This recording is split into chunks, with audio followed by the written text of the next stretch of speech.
చేసుకుంటున్నాం. ఇటువంటి స్లమ్స్ ఎక్కడున్నా కూడా ఇది కానివ్వండి, లేకపోతే డెవలప్మెంట్ ఏది షేరింగ్ బేసిస్ ఉంటుంది కదా, కన్స్ట్రక్టెడ్ ఏరియా, ఆ విధంగా కానీ కూడా ఇంకెక్కడైనా ఉంటే ప్రపోజల్ బేస్డ్గా నిర్ణయం తీసుకుంటాం.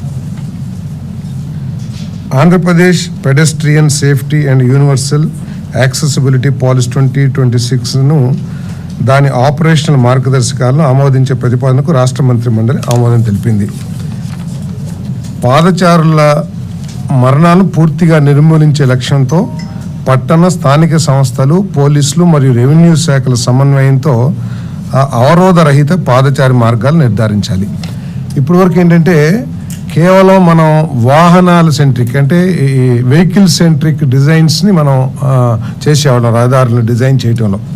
ఇప్పుడు వెహికల్సే కాకుండా పాదచారులని దృష్టిలో పెట్టుకుని కూడా మరి ఈ రోడ్స్ సేఫ్టీ కానీ రోడ్ డిజైన్ కానీ చేయాలని చెప్పేసి ఏదైతే ప్రతిపాదన ఉందో దాన్ని ఆమోదం తెలిపిందని చెప్పేసి మనం చేస్తాం. దీని యొక్క ముఖ్య ఉద్దేశం ఏంటంటే ఈ పెడెస్ట్రియన్స్ డెత్ కేసెస్ని తగ్గించాలి, పూర్తిగా జీరో చేయాలనేది లక్ష్యం. ముఖ్యమంత్రి గారు ఈ డిజైన్ చేసేటప్పుడు ప్రత్యేకంగా ఫిజికల్లీ హ్యాండిక్యాప్ డిజేబుల్డ్ ఎవరైతే ఉంటారో వాళ్ళను కూడా దృష్టిలో పెట్టుకుని ఈ డిజైన్స్ చేయాలని చెప్పేసి కూడా ముఖ్యమంత్రి గారు సూచన చేశారని చెప్పేసి తెలియజేస్తాను.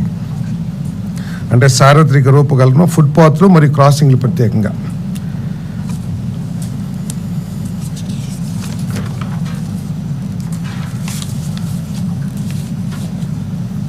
ఆంధ్రప్రదేశ్ దిశ బిల్లు, క్రిమినల్ లా ఆంధ్రప్రదేశ్ సవరణ బిల్లు 2019ను ఉపసంహరించుకునేందుకు చేసిన ప్రతిపాదనకు రాష్ట్ర మంత్రిమండలి ఆమోదం తెలిపింది. భారత ప్రభుత్వ హోం వ్యవహారాల మంత్రిత్వ శాఖ ఈ బిల్లుకు సంబంధించి పదే వివరణలు కోరడం, సవరణలు సూచించడం మరియు దీనిని పునః పరిశీలించాలని సలహా ఇవ్వడం జరిగింది. ఇండియన్ పీనల్ కోడ్ 1860 మరియు కోడ్ ఆఫ్ క్రిమినల్ ప్రొసీజర్ 1973లను రద్దు చేస్తూ 1/7/2024 నుండి భారతీయ న్యాయ సంహిత 2023 మరియు భారతీయ నాగరిక సురక్షా సంహిత 2023 అమల్లోకి రావడం వల్ల ఈ రాష్ట్ర ప్రభుత్వం ప్రతిపాదించిన సవరణ బిల్లు చట్టపరంగా నిష్ప్రయోజనంగా మారింది. ఈ బిల్లు ద్వారా సాధించాలనుకున్న లక్ష్యాలు అంటే ఈ దిశ బిల్లు ఏదైతే ఉందో ఆ బిల్లు ద్వారా సాధించాలనుకున్న లక్ష్యాలు కొత్త కేంద్ర చట్టాల పరిధిలోనే గణనీయంగా పరిష్కరించబడ్డాయని న్యాయశాఖ మరియు డైరెక్టర్ జనరల్ ఆఫ్ పోలీస్ అభిప్రాయపడ్డారు. దీంతో ఆంధ్రప్రదేశ్ దిశ బిల్లు, క్రిమినల్ లా ఆంధ్రప్రదేశ్ సవరణ బిల్లు 2019ను ఉపసంహరించుకోవాలని ప్రభుత్వం నిర్ణయించింది. తదనుగుణంగా ఈ ప్రతిపాదనను ఆమోదం కోసం మంత్రివర్గం ముందు ఉంచడం దాన్ని ఆమోదించడం జరిగింది. ఇదేంటంటే ఒకటి ఎవరైనా ఆలోచించాల్సింది ఏంటంటే ఏ బిల్లు అయినా సరే ఇటువంటి చట్టంలో మార్పు చేయాలంటే కేంద్ర ప్రభుత్వం ఆమోదం ఉండాలి. కానీ పోయిన ప్రభుత్వం ప్రజల్ని మభ్యపెట్టడానికి కానివ్వండి, లేకపోతే వాళ్ళ ప్రచార ఆర్భటానికి కానివ్వండి, దిశ బిల్లు కేంద్ర ప్రభుత్వం నుంచి ఆమోదం పొందకుండానే దిశ పోలీస్ స్టేషన్లని, దిశ వాహనాలని చెప్పేసి రకరకాల ఇన్వెస్ట్మెంట్ చేయటం. ఇప్పుడు ఏమైంది, ఏదైతే కేంద్ర ప్రభుత్వం చట్టాలని బిఎన్ఎస్ ఏదైతే తీసుకొచ్చిందో దాని మూలంగా రాష్ట్రం కొత్త చట్టం చేయాల్సిన అవసరం లేకుండా పోయింది. దిశలో ఏదైతే పొందుపరిచారో అవన్నీ కూడా బిఎన్ఎస్లో పొందుపరచబడ్డాయి కాబట్టి కేంద్ర ప్రభుత్వం ఉపసంహరించుకోమని సూచన చేసింది. అక్వాకల్చర్ ఫామ్లకు యూనిట్కు ₹1,50 చొప్పున ఇస్తున్న విద్యుత్ టారిఫ్ రాయితీను 1/6/2026 నుండి పొడిగించే ప్రతిపాదనకు రాష్ట్ర మంత్రి మండలి ఆమోదం తెలిపింది.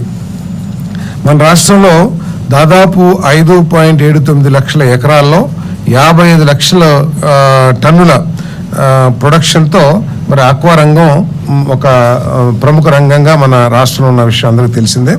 మరి ఈ చెరువుల్లో 5.39 లక్షల చెరువుల్లో 85% వరకు రిజిస్ట్రేషన్ కూడా చేసుకున్నారు. వారందరికీ కూడా ఈ సబ్సిడీ వర్తిస్తుంది. అవి అక్వా జోన్లో ఉన్నాయండి, అక్వా జోన్ బయట ఉన్నా కూడా ఈ సబ్సిడీ వర్తిస్తుంది. ఈ సబ్సిడీ మొత్తం సుమారు 1,150 కోట్ల రూపాయలు విలువైన సబ్సిడీ ఈ రైతులకు అందించబడుతుందని చెప్పేసి మనం చేస్తాను. మరి గత ప్రభుత్వంలో ఇది కేవలం 2022-23లో 404.97 కోట్లు మాత్రమే గత ప్రభుత్వంలో ఈ అక్వా రైతులకి సబ్సిడీ కింద, విద్యుత్ సబ్సిడీ కింద ఇవ్వడం జరిగింది. అది ఇప్పుడు 1150 కోట్లు ఇవ్వడం జరుగుతుందని చెప్పేసి మనం చేస్తాను. అదేవిధంగా ఈ అక్వా రైతుల సమస్యల్ని, అదేవిధంగా ఫీడ్ మ్యానుఫ్యాక్చర్స్ సమస్యల్ని పరిగణలో తీసుకుని వారితో చర్చించి కేంద్ర ప్రభుత్వ సహకారంతో ఆ సమస్యను పరిష్కరించడానికి ఈ ప్రభుత్వం కృషి చేస్తుందని చెప్పేసి కూడా తెలియజేస్తాను.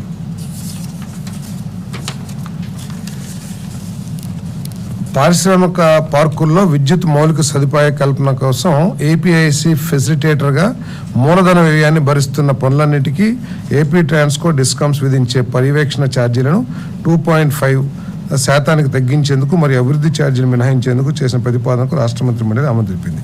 అంటే ఎవరైనా సరే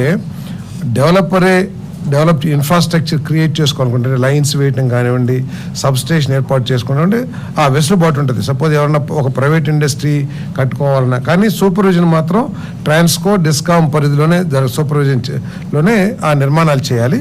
ఆ సూపర్విజన్ చేసినందుకు కొంత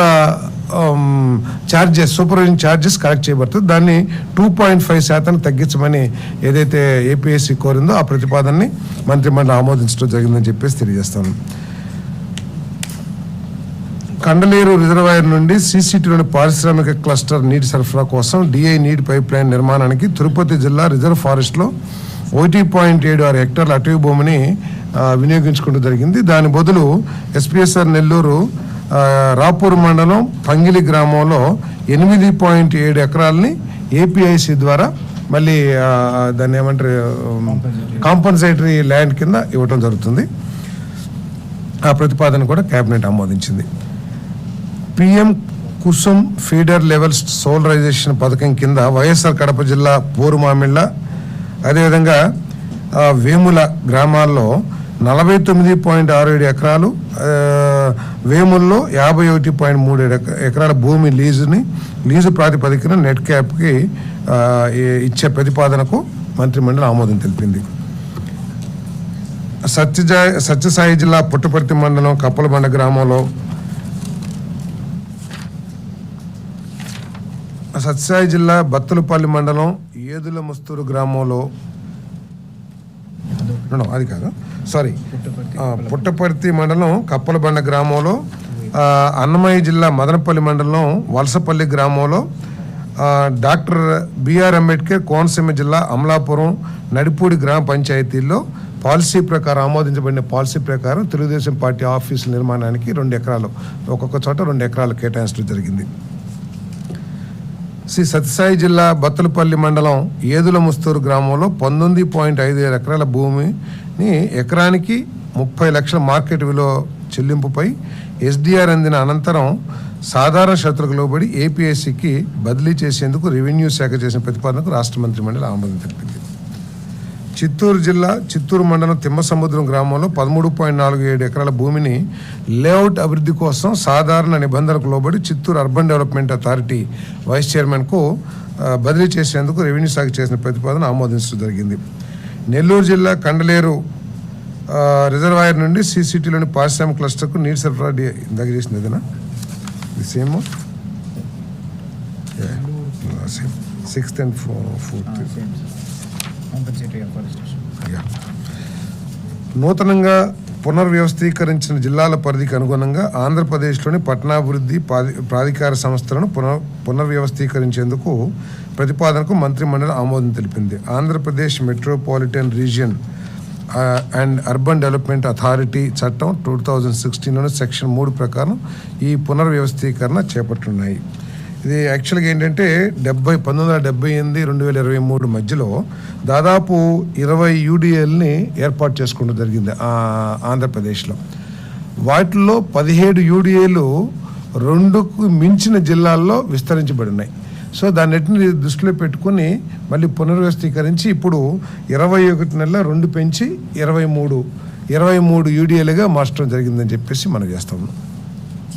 అంటే దీన్ని బ్యూటిఫికేషన్ కోసం కానివ్వండి, ఇప్పుడు విశాఖపట్నం ఉంది, విశాఖపట్నం తర్వాత బొబ్బిలి, కొంత ఆర్థికంగా బలహీనంగా ఉన్న యూడిఎస్కి విశాఖపట్నం నుంచి ఆర్థిక సహకారం చేయటం కానివ్వండి, అంటే ఏ కలెక్టర్లు ఆ కలెక్టర్లే అధికారం, అదేం లేదు, కానీ ఫండ్ షేరింగ్ కానీ ఇవన్నీ కూడా ఉపయోగపడతాయి. విజయవాడ జవహర్ ఆటోనగర్లోని ఏపీఐసి హౌసింగ్ కాలనీలో 400 గృహ యూనిట్లను ఎంఐజీ, ఎల్ఐజీ, ఈడబ్ల్యూఎస్ అర్హులైన కేటాయింపుదారులు, తదుపరి కొనుగోలుదారులు, వారి చట్టబద్ధ వారసులు, సక్సెసర్లు మరియు ప్రస్తుత యజమానులకు సమాన ప్రాతిపదికన భూమి అవిభాజ్య వాటా అన్డివైడెడ్ షేర్ ఆఫ్ ల్యాండ్ హక్కులను క్రమబద్ధీకరించడం, కన్వేన్స్ చేయటం, అలాగే అర్హత కలిగిన కేటాయింపుదారులు, చట్టబద్ధ వారసులు, సక్సెసర్లు, ప్రస్తుత యజమానుల విషయంలో అవసరమైన రాటిఫికేషన్ డీడ్లను అమలు చేయడానికి ప్రతిపాదనకు మంత్రిమండలి ఆమోదం తెలిపింది. ఏంటంటే ఇంతకుముందు మన విజయవాడ ఆటోనగర్ ఇండస్ట్రీ ఓనర్స్కి లేదా అక్కడ పనిచేసే వాళ్ళకి ఒక కాంప్లెక్స్ నిర్మించారు, దాదాపు 404 అపార్ట్మెంట్స్. అక్కడ ఏం చేశారంటే జనరల్గా ఎవరి అపార్ట్మెంట్ తీసుకున్నా కూడా మొత్తం ల్యాండ్ని నెంబర్ ఆఫ్ యూనిట్స్తో డివైడ్ చేసి అన్డివైడెడ్ షేర్ ఆఫ్ ల్యాండ్ అని అంటాం. కానీ అక్కడ ఏం జరిగిందంటే కాంపౌండ్ వాళ్ళకి ఆ బిల్డింగ్కి మధ్యలో ఉన్న ల్యాండ్ని ఏ విధంగా నిర్ణయించుకుని వదిలేస్తారు. కేవలం బిల్డింగ్ కరెక్ట్గా ఉన్న దాన్ని మాత్రమే అన్డివైడెడ్ షేర్ కింద ఇచ్చారు. కానీ ఆ వాల్కి, కాంపౌండ్ వాల్కి, బిల్డింగ్కి మధ్యలో ఉన్న దాన్ని ఎటువంటి కండిషన్స్ లేకుండా ఆ విధంగా వదిలేశారు. దాన్ని కూడా ఇప్పుడు కాస్ట్ బేసిస్ మీదే వారికి ఉన్న వాళ్ళందరికీ కూడా షేర్ చేస్తానికి ఏదైతే ప్రతిపాదన వచ్చిందో దాన్ని ఆమోదించడం జరిగింది. ఆ విధంగా ఇటువంటి సిమిలర్ డిస్ప్యూట్స్ కానివ్వండి, ఇష్యూస్ కానీ ఎక్కడ ఉంటే వాటన్నిటిని కూడా పరిష్కరించి తద్వారా వచ్చే ఆదాయాన్ని పారిశ్రామిక అభివృద్ధికి వినియోగించాలని చెప్పేసి కూడా ముఖ్యమంత్రి గారు తెలియజేయడం జరిగింది. ఓకే, 18. ఆమోదిత ప్రాజెక్ట్ ఆర్థిక వనరుల సమీకరణలో భాగంగా రుణ వాటా కోసం హడ్కో మంజూరు చేసిన 680.21 కోట్ల term loan AP bulk drug infrastructure corporation limited ద్వారా పొందేందుకు ప్రతిపాదనకు మంత్రిమండలి ఆమోదం తెలిపింది. ఇప్పుడు లాస్ట్ ఒక క్యాబినెట్ మీటింగ్లో అమరావతి డెవలప్ చేయాలని చెప్పేసి ఏదైతే మన దుబాయ్లోనూ కొన్ని కంట్రీస్లో ఉన్నాయి, అటువంటి ఐని డెవలప్ చేయాలని చెప్పేసి టెండర్లు కూడా పిలవటం జరిగింది. ఆ టెండర్ పిలిచినప్పుడు అంత రెస్పాన్స్ రాలేదు. కానీ ప్రీ బిడ్ మీటింగ్ వచ్చిన బిడ్డర్స్ అందరూ కూడా చేసిన సూచనల మేరకు కొంత మార్పులు చేసి మళ్ళీ ఆర్ఎఫ్పి ప్రకటించడం జరిగిందని చెప్పేసి మనం చేస్తాను. దాంట్లో ఏమిటంటే ఎంత దుబాయ్లో ఉన్న దానికంటే కూడా హైట్ కట్టేవాడు ముందుకు వస్తే వాళ్ళకి కూడా ప్రిఫరెన్స్ ఇవ్వమని చెప్పేసి చెప్పారు. అదేం కాకుండా option 128 metre to 175 metres height Amaravati కడితే వాళ్ళకి 6 acres 5 ఎకరాలేమో గ్రీన్ జోన్ కోసం, 1 ఎకరం ఏమో కమర్షియల్ డెవలప్మెంట్ కోసం. అదేవిధంగా 175 మీటర్ టు 200 మీటర్స్ అయితే 8 acres, అంటే ఆ చుట్టూతా అమరావతి చుట్టూతా స్టాండర్డ్గా 5 ఎకరాల్లో గ్రీనరీ డెవలప్మెంట్, పార్కులు డెవలప్మెంట్ చేయాలి. దానికి అదనంగా 3 ఎకరాలు, ఏది 175 మీటర్స్ టు 200 మీటర్స్ అయితే 3 ఎకరాలు, 200 మీటర్స్ టు 250 అయితే 4 ఎకరాలు, 250 అండ్ అబోవ్ అయితే 5 ఎకరాలు వారు ఈ ల్యాండ్ని కమర్షియల్గా వినియోగించుకోవచ్చు. ఏదైనా కాంప్లెక్స్లు కానివ్వండి, అది కూడా నాకు తెలిసి నాట్ లీజ్ బేస్ మీదే. రాష్ట్రంలో పరిశ్రమల స్థాపన, వాణిజ్య కార్యకలాపాల నిర్వహణ మరింత సులభతరం చేసే స్పీడ్ ఆఫ్ బిజినెస్ ఉద్దేశంతో పలు చట్టాలను ఏకకాలంలో సవరించే లక్ష్యంతో ప్రతిపాదించిన ఆంధ్రప్రదేశ్ ఆమ్నిబస్ చట్టం 2026 రూపకల్పనకు రాష్ట్ర మంత్రి మండలి ఆమోదం తెలిపింది. రాష్ట్రంలో పెట్టుబడిదారులకు మరింత అనుకూలమైన పారిశ్రామిక వాతావరణాన్ని సృష్టించడం, వ్యాపారాలకు ఆటంకంగా ఉన్న పాత నిబంధనల్ని సరళీకరించడం, అనుమతుల ప్రక్రియలో ఉన్న అడ్డంకులను తొలగించడం ఈ చట్టం ప్రధాన ఉద్దేశం. ఒకే బిల్లు ద్వారా వివిధ చట్టాల్లో అవసరమైన సంస్కరణలు తీసుకురావడం ద్వారా ప్రభుత్వ విధానాలను మరింత పారదర్శకంగా మార్చున్నారు. ఈ నిర్ణయంతో రాష్ట్రంలో భారీగా జాతీయ అంతర్జాతీయ పెట్టుబడులు ఆకర్షించడం, పారిశ్రామిక ప్రగతిని వేగవంతం చేసి యువతకు విశేషంగా ఉపాధి అవకాశాలు మెరుగుపరచాలన్న ప్రభుత్వ లక్ష్యం నెరవేరనుంది. అంటే ఫైర్ సర్వీసెస్కు సంబంధించి, ఇంకా ఏదైనా పొల్యూషన్కి సంబంధించి వీటన్నిటిని కూడా సరళీకరించడం ద్వారా ఈ ఓమ్ని చట్టం ద్వారా వాటిని కూడా సవరించి కొంచెం స్పీడ్ ఆఫ్ డూయింగ్ బిజినెస్ పెంచడానికి ఉపయోగం. 22 కదా కబ్జా. చిత్తూరు జిల్లా కుప్పం మండలంలో గ్రీన్ఫీల్డ్ విమానాశ్రయ ప్రాజెక్టు కోసం భూసేకరణ ప్రక్రియను సజావుగా వేగవంతంగా పూర్తి చేసేందుకు డీఫామ్ పట్టాలు లేకుండా భూములను దీర్ఘకాలంగా సాగు, అంటే డీఫామ్ పట్టాలు లేకుండా కూడా సాగు చేస్తూ ఉంటారు. అంటే ఆక్యుపేషన్ చేసుకుని ఎన్నో సంవత్సరాల నుంచి చేస్తూ స్వాధీన అనుభవంలో ఉన్న రైతులు, సాగుదారుల భూములను అభివృద్ధికి చేసిన గణనీయ పెట్టుబడులు, భూసేకరణ వల్ల వారి జీవనోపాధిపై పడే ప్రభావాన్ని పరిగణలోకి తీసుకుని ఎకరాకు 12.44 లక్షల చొప్పున నష్టపరిహారం చెల్లించేందుకు చేసిన ప్రతిపాదనకు మంత్రిమండలి ఆమోదం తెలిపింది. ఈ చెల్లింపు భవిష్యత్తు క్లెయిమ్లకు ఎటువంటి పూర్వ నిదర్శనంగా పరిగణించకుండా ఒకేసారి కేసు ప్రత్యేక చర్యగా అమలు చేయనున్నారు. అంటే జనరల్గా ఏంటి, ఇప్పుడు దాకా ల్యాండ్ ఎక్విజిషన్ రూల్ ప్రకారం ఐదర్ పట్టా భూమి అయి ఉండాలా లేదా అసైన్డ్ భూమి అయి ఉండాలి. ఈ రెండింటికి మాత్రమే నష్టపరిహారం ఇచ్చేవాళ్ళు. కానీ ఈ విధంగా ఎంకరేజ్ చేసేసి ఎటువంటి ఆధారం లేకుండా ఉన్న వారికి ఇచ్చేవాళ్ళు కాదు. కానీ ఈ భూముల్ని డెవలప్ చేసి అనాది దశాబ్దాలను బట్టి అక్కడ ఉండి వారి జీవనోపాధి కోల్పోతున్నారనే ఉద్దేశంతో వారికి ఎకరానికి 12.4 లక్షలు కంపన్సేషన్ ఇవ్వడానికి నిర్ణయం తీసుకున్నారు. అది చాలా తక్కువ ఉంటుంది. ఇప్పుడు చెప్తాను. 2026-27 ఆర్థిక సంవత్సరానికి రైతులకు యాన్యుటీ చెల్లింపు కోసం Andhra Pradesh power finance corporation limited నుండి 300 కోట్ల రుణాన్ని పొందేందుకు ఏపీసీఆర్డీఏ కమిషనర్ తీసుకున్న చర్యను ధృవీకరించే ప్రతిపాదనకు రాష్ట్ర మంత్రిమండలి ఆమోదం తెలిపింది. అమరావతి క్యాపిటల్ సిటీ అమరావతి చెప్పే కదా, పురపాలక సిఆర్డీఏ ప్రాంతంలోని వివిధ సంస్థలకు కొత్త భూ కేటాయింపులు మరియు గతంలో జరిపిన కేటాయింపుల సమీక్షకు సంబంధించి కొత్త ప్రతిపాదనలపై GOM 28న 28వ సమావేశం చేసిన సిఫార్సులను ఏపీసీఆర్డీ అథారిటీ తీర్మానం నెంబర్ 690/2026 ద్వారా ఆమోదించిన ప్రతిపాదనకు రాష్ట్ర మంత్రిమండలి ఆమోదం తెలిపింది. అంటే ఇంతకు ముందే అమరావతిలో గవర్నమెంట్ ఏజెన్సీస్కి కేటాయించిన భూముల గురించి మళ్ళీ అమెండ్మెంట్ తీసుకురావడం జరిగింది. దాంట్లో ఏంటంటే జియోలాజికల్ సర్వే ఆఫ్ ఇండియాకి 2 ఎకరాల 7 సెంట్లు, మనకి registration charges free of land, free of cost లేదా 2 ఎకరాల 7 సెంట్లు. అదేవిధంగా కేంద్రీయ విద్యాలయానికి నో రిజిస్ట్రేషన్ ఫీజ్. అదేవిధంగా ఏపీఐసికి హడ్కోకి ఇద్దరికి వేరువేరుగా 9 ఎకరాలు 7 ఎకరాలు అనుకుంటాను ఈ కన్వెన్షన్ సెంటర్స్ డెవలప్ చేస్తానికి ఇంతకు ముందే భూమి కేటాయించడం జరిగింది. ఏపీఐసి ఒక కన్వెన్షన్ సెంటరు, హడ్కో ఒక కన్వెన్షన్ సెంటరు. ఇప్పుడు అలా కాకుండా ఇద్దరూ కలిసి ఒకే చోట వరల్డ్ క్లాస్ కన్వెన్షన్ సెంటర్ను నిర్మించేందుకు 15 ఎకరాల 29 సెంట్లని వారికి కేటాయించడం జరిగిందని చెప్పేసి కూడా తెలియజేస్తా ఉన్నాను. ఈ కన్వెన్షన్ సెంటర్స్ 2 సంవత్సరాల్లో ఏపీఐసి చేసే పోర్షన్ ఏమో 9 నెలల్లోనే పూర్తి చేయాలని, మొత్తం టోటల్ ప్రాజెక్ట్ని 2 సంవత్సరాలు పూర్తి చేయాలని చాలా స్పష్టంగా ముఖ్యమంత్రి గారు డిపార్ట్మెంట్కి ఆదేశాలు ఇవ్వడం జరిగిందని చెప్పి తెలియజేస్తాను.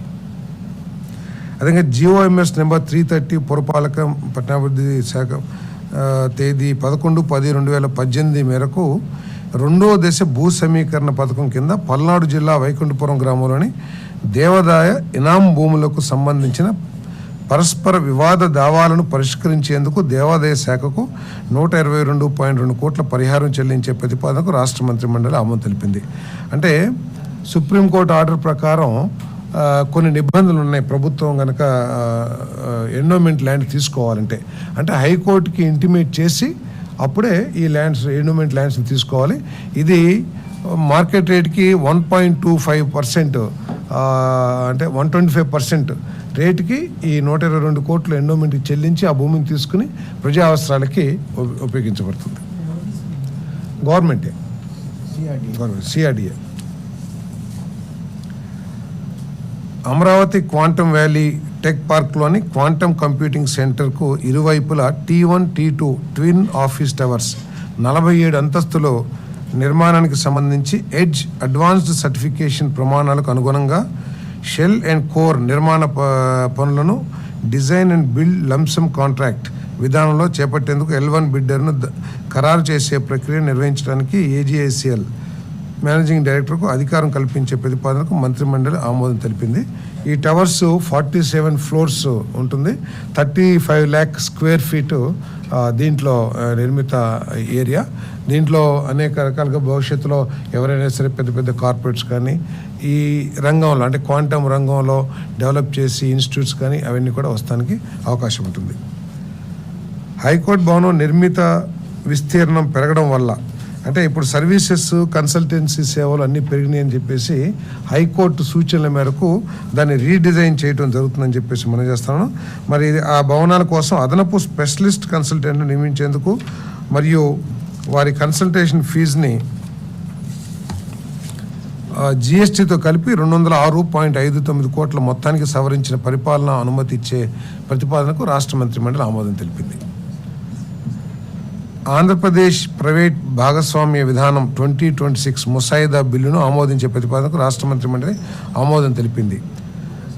రాష్ట్రాన్ని పెట్టుబడుల గమ్యస్థానంగా మార్చే లక్ష్యంగా రవాణా, లాజిస్టిక్స్, పోర్ట్స్, ఎయిర్పోర్ట్స్, పట్టణ మౌలిక వసతులు, వైద్యం, విద్య, పారిశ్రామిక అభివృద్ధి, పునరుత్పాదక ఇంధనం, పర్యాటకం తదితర కీలక రంగాల్లో భారీ పెట్టుబడులను ఆకర్షించేందుకు ఈ నూతన పాలసీని తీసుకొస్తున్నారు. ప్రస్తుతం రాష్ట్రంలోని 1.23 లక్షల కోట్ల విలువైన PPP మౌలిక సదుపాయాల ప్రాజెక్టులు పైప్ లైన్లో ఉండగా ప్రైవేట్ పెట్టుబడిదారులను ఆకర్షించి ఈ ప్రాజెక్టులను త్వరితగతిన పట్టాలెక్కించేందుకు వైబిలిటీ గ్యాప్ ఫండింగ్ పథకం కింద రాష్ట్ర ప్రభుత్వం ప్రత్యేకంగా 1500 కోట్లను కేటాయించింది. ఈ ఏడాది బడ్జెట్లో ప్రకటించిన స్టేట్ వైబిలిటీ గ్యాప్ ఫండింగ్తో పాటు ప్రారంభ దశలో లాభదాయకంగా లేకపోయినా భవిష్యత్తులో ఆదాయం వచ్చే అవకాశం ఉన్న ప్రాజెక్టులకు వడ్డీ లేని రుణాలు అందించేందుకు ఒక ప్రత్యేకమైన బ్రిడ్జ్ ఫండ్ను కూడా ఈ పాలసీలో పొందుపరిచారు. పెట్టుబడిదారుల్లో విశ్వాసాన్ని పెంచే పారదర్శక విధానాల ద్వారా భారీ ఎత్తున ప్రైవేట్ పెట్టుబడుల సమీకరణ, PPP ప్రాజెక్టుల సత్వరమలు, ప్రాజెక్టుల పర్యవేక్షణ మరియు ప్రజలకు మెరుగైన నాణ్యమైన సేవలు అందించడం ఈ పాలసీ ప్రధాన ఉద్దేశం. అంటే మనందరికీ తెలిసిందే ఈ రాష్ట్రంలోకి చాలా పెద్ద ఎత్తున పెట్టుబడులు దేశంలో ఎక్కడ లేని విధంగా ఈ దేశంలోకి వస్తున్న పెట్టుబడుల్లో దాదాపు 20% పెట్టుబడులు మన రాష్ట్రానికి వస్తున్నాయి. గత ప్రభుత్వం టైంలో కంటే కూడా దాదాపు 15 రెట్లు FDIs పెరిగినాయని కూడా ఈ మధ్య పార్లమెంట్లో కూడా తెలియజేయడం జరిగింది. సో కొన్ని ప్రాజెక్ట్స్ ఏంటంటే పెట్టిన రోజుకి అది కమిషన్ చేసిన టైంకి ప్రాఫిట్లో ఉండకపోవచ్చు, కానీ అది భవిష్యత్తులో ఒక 5 సంవత్సరాల తర్వాత లేకపోతే 3 సంవత్సరాల తర్వాత ప్రాఫిట్ వస్తుంది. 3-4 సంవత్సరాల తర్వాత ఈ 4 సంవత్సరాలు నష్టాన్ని భరించడానికి ఇన్వెస్టర్స్ ఎవరు ముందుకు రావారనే ఉద్దేశంతో కేంద్ర ప్రభుత్వం కూడా వైబిలిటీ గ్యాప్ ఫండ్ కొన్ని రోడ్లు ఉంటాయి, రోడ్లు వేయగానే అది ప్రాఫిటబిలిటీలోకి రాదు. ఒక 5 సంవత్సరాలు అయిన తర్వాత దాన్ని అప్పు తీరుతామో లేకపోతే మెయింటెనెన్స్ అదంతా అయిన తర్వాత ప్రాఫిట్స్లోకి వస్తుంది. ఈ 5 సంవత్సరాలు ఆ ఇన్వెస్టర్స్కి అండగా ఉండటం కోసం ఈ వైబిలిటీ గ్యాప్ ఫండింగ్ని తీసుకురావడం కేటాయించడం, అదే బ్రిడ్జ్ ఫండ్ కేటాయించడం జరుగుతుందని చెప్పేసి కూడా నేను మనవి చేస్తాను. అంటే ఈ PPP యొక్క ముఖ్య ఉద్దేశం ఏంటంటే స్వర్ణాంధ్ర విజన్ 2047 ఏదైతే ఉందో దాన్ని సాధించడానికి ఈ విధానాన్ని తీసుకురావడం జరుగుతుందని చెప్పేసి మనవి చేస్తాను.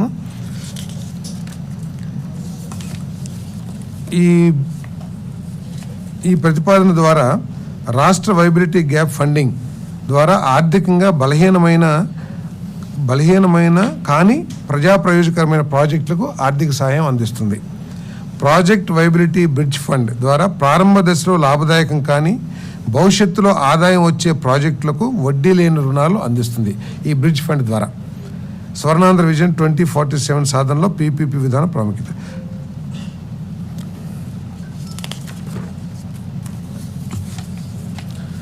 ఆంధ్రప్రదేశ్ ప్రైవేట్ యూనివర్సిటీల చట్టం 2016లోని షెడ్యూల్కు సవరణలు చేసి ఆర్వీఎస్ యూనివర్సిటీ, ప్రగతి యూనివర్సిటీ పేర్లను చేర్చడంతో పాటు సంబంధిత స్పాన్సరింగ్ బాడీలకు బ్రౌన్ ఫీల్డ్ కేటగిరీ కింద ఈ 2 ప్రైవేట్ యూనివర్సిటీలను స్థాపించేందుకు అనుమతిస్తూ ఆర్డినెన్స్ జారీ చేయాలన్న ప్రతిపాదనకు మంత్రిమండలి ఆమోదం తెలిపింది. అంటే ఈ 2 ఆల్రెడీ ఎడ్యుకేషన్ ఫీల్డ్లో ఉన్నవి. వీళ్ళు ఆ కాలేజెస్ని యూనివర్సిటీగా ప్రైవేట్ యూనివర్సిటీగా మార్చాలన్నారు కాబట్టి చట్టం మార్పు చేస్తుంది.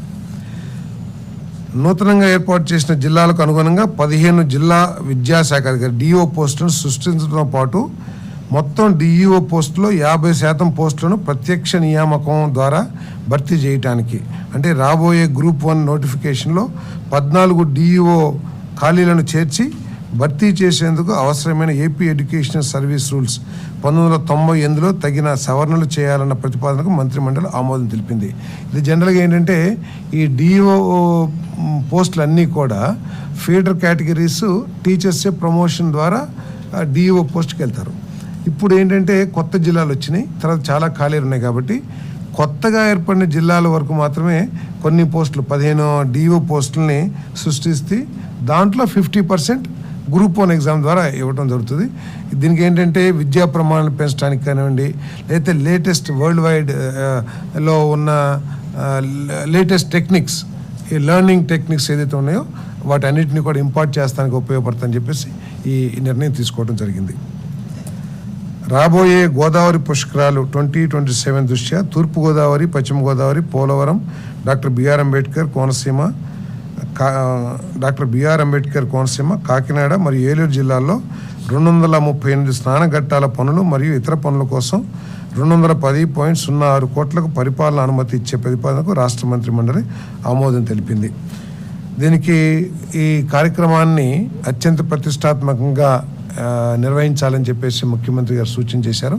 దీనికి special officer, senior most IAS ఆఫీసర్ని స్పెషల్ ఆఫీసర్గా, అదేవిధంగా ఒక 4-5 ఐఏఎస్ ఆఫీసర్ని అడిషనల్ స్పెషల్ ఆఫీసర్స్ వివిధ పోస్టుల్లో పెట్టి చాలా కన్వీనియంట్గా చేయాలని చెప్పేసి, ఎటువంటి జీరో ప్రాబ్లంగా చేయాలని చెప్పేసి ముఖ్యమంత్రి గారు ఆదేశాలు ఇవ్వడం కూడా జరిగిందని చెప్పేసి మనం చేస్తాం. రాష్ట్రంలో కొన్ని ప్రాంతాల్లో ఇప్పటికీ కూడా కనెక్టివిటీ లేని పరిస్థితి మనం చూస్తూ ఉన్నాం. చాలా ప్రాంతాల్లో కూడా ఆ ప్రాంతాలన్నింటిలో కూడా ఈ టెలికాం టవర్స్ని ఏర్పాటు చేయాలి. ఆ ఏర్పాటు టీఎస్పీ అంటే టెలికాం సర్వీస్ ప్రొవైడర్స్ వాళ్ళంతా ఏమన్నారంటే ఇక్కడ ప్రాఫిటబిలిటీ తక్కువ ఉంటుంది, అంటే ఎక్కువగా rural areas, tribal areas, rural areas ఇక్కడ ఎక్కువగా ప్రాఫిటబిలిటీ ఉండదు, మాకు ఏదైనా ఇన్సెంటివ్స్ ఇస్తే వాళ్ళు ఇంట్రెస్ట్ చూపించారు. దానికి ఏంటంటే ఆ టవర్ ఎక్కడైతే ఏర్పాటు చేస్తామో అద్దె లేకోకుండా ఆ స్థలాన్ని ఇవ్వటం, అదేవిధంగా పవర్లో కూడా కొంత సబ్సిడీ ఇచ్చే విధానానికి ఆమోదం తెలిపిందని చెప్పేసి మనం చేస్తాము.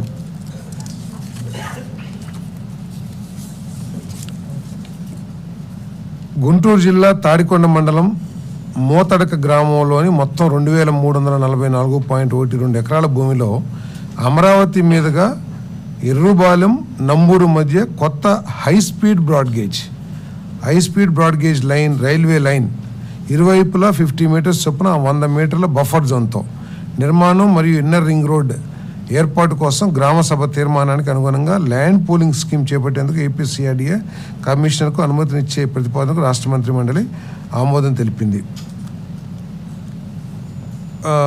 రైల్వే మంత్రిత్వ శాఖ 2047.40 కోట్ల అంచనా వ్యయంతో 56.53 కిలోమీటర్ల మేర ఈ కొత్త రైల్వే లైన్ను ప్రతిపాదించగా భూసేకరణకు బదులుగా ల్యాండ్ పూలింగ్ విధానంలో తమ భూములను స్వచ్ఛందంగా ఇచ్చేందుకు మోతడక గ్రామ సభ తీర్మానించడం జరిగింది.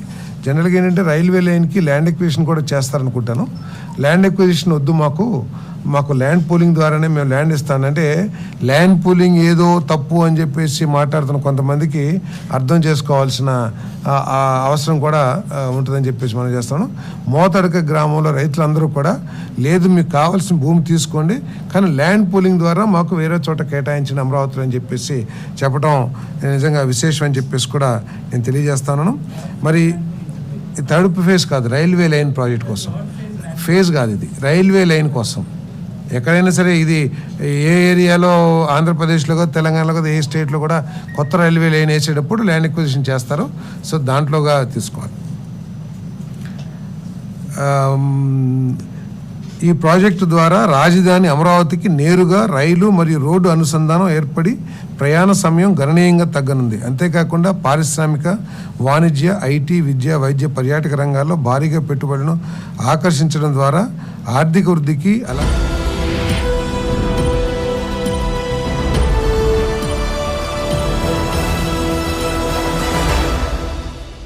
భక్తి నుండి బాధ్యత వరకు, ఆరోగ్యం నుండి అభివృద్ధి వరకు, రాజకీయం నుండి మహిళా సాధికారత వరకు ప్రతి అంశాన్ని మీ ముందుకు తీసుకొస్తుంది 9+ న్యూస్. 9+ న్యూస్, ప్రజల విశ్వాసం, ప్రజల స్వరం. ప్రతి ఊరికి ఒక గుడి, ప్రతి గుడికి ఒక విశ్వాసం, భక్తి, చరిత్ర, అద్భుతాల కథనమే మా గుడి, మా నమ్మకం. వ్యాపారం నుండి క్రీడల వరకు, రాజకీయాల నుండి వెండితెర వరకు సంకల్పంతో శిఖరాలను అధిరోహించిన విజేతల కథనాలు నేను, నా భారతం. వైద్యో నారాయణో హరి. రోగికి సరైన చికిత్స, ఒక భరోసా ఇచ్చే మాట, రోగి హృదయంలో చెరగని నమ్మకాన్ని ముద్ర వేసుకున్న వైద్యుల ప్రయాణం. మా డాక్టర్, మా నమ్మకం. గుడి కేవలం ఆరాధన స్థలం కాదు, మన సంస్కృతి సాంప్రదాయాలకు నిలువెత్తు నిలయం. ఆ పవిత్ర క్షేత్రాల పరిరక్షణ ప్రతి భక్తుడి బాధ్యత. ఆధ్యాత్మిక కేంద్రాలు మన దేవాలయాలు, ఆ దేవాలయాల పునర్జీవనం మన గుడి, మన బాధ్యత. చదువుల కోవెల మనబడి, భావి భారతాన్ని తీర్చిదిద్దే మనబడి. విద్యాలయాల పరిరక్షణ ప్రతి విద్యార్థి బాధ్యత. మన చదువుల తల్లికి మనమిచ్చే గౌరవం. మనబడి, మన బాధ్యత. పదవి నాయకుడిని చేయదు, ప్రజల విశ్వాసమే నాయకత్వాన్ని నిర్మిస్తుంది. సేవ, బాధ్యత, దూరదృష్టితో దేశానికి దిశానిర్దేశం చేసే వారే ది లీడర్. విత్తనం నుండి పంట వరకు ప్రతి అడుగులో పోరాటమే. దేశ ప్రజల కడుపు నింపేందుకు అహోరాత్రులు కష్టపడుతున్న రైతు జీవిత సత్యాలు. The green Bharat. అధికార సమీకరణాల వెనుక అసలు కథ ఏమిటి? రాజకీయ వ్యూహాలు, తాజా పరిణామాల విశ్లేషణ. Deep power politics. ఆరోగ్యం నుండి ఆర్థిక స్వావలంబన వరకు, కుటుంబం నుండి ఫ్యాషన్ వరకు, ఆధునిక మహిళకు అవసరమైన ప్రతి అంశానికి ఆత్మీయ వేదిక మానసి. సమాజం, సంస్కృతి, సేవ, స్ఫూర్తికి అద్దం పట్టే ఈ ప్రత్యేక కార్యక్రమాలన్నీ మీ 9+ న్యూస్ ఛానల్లో మాత్రమే. వీటితో పాటు crime news, film news, Teenmar news, ఇలాంటి వైవిధ్యమైన, విశిష్టమైన కార్యక్రమాలన్నీ మీ 9+ న్యూస్లో మాత్రమే.